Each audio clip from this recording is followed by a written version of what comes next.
Most of us are familiar with the notion of meditation. Meditation, we think, is a spiritual practice where we train our minds to stop thinking, stop thoughts.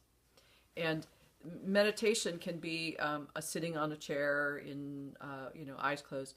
But a lot of the practices are part of meditation, is part of just good, mature training of our thinking. So anytime, any day, we can say to a thought that we don't want to think, stop. And we probably do that 400,000 times a day and we don't even know it. If you're driving a car and you're starting to think about things that are interfering with you being focused on driving, you say stop and you make those thoughts go away. We do this all the time.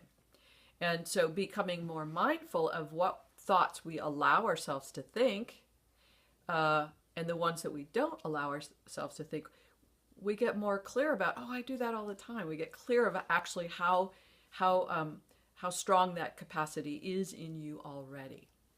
One of the thoughts that, one of the research facts I use quite a bit is 70% of the thoughts that we think are negative in nature.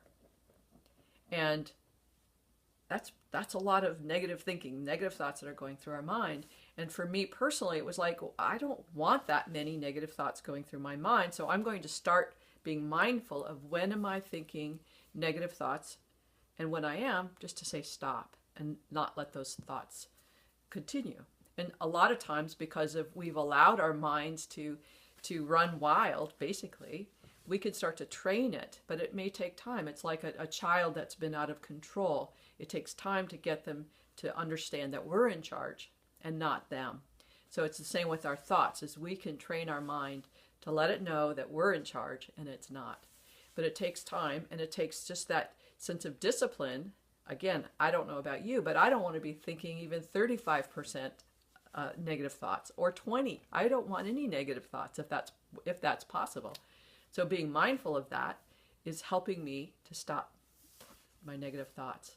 So just for today, take that on as a practice. Just take on that you are, again, the teacher, and you're the one that's training your mind to think differently, even just by saying stop and being firm enough that it actually works.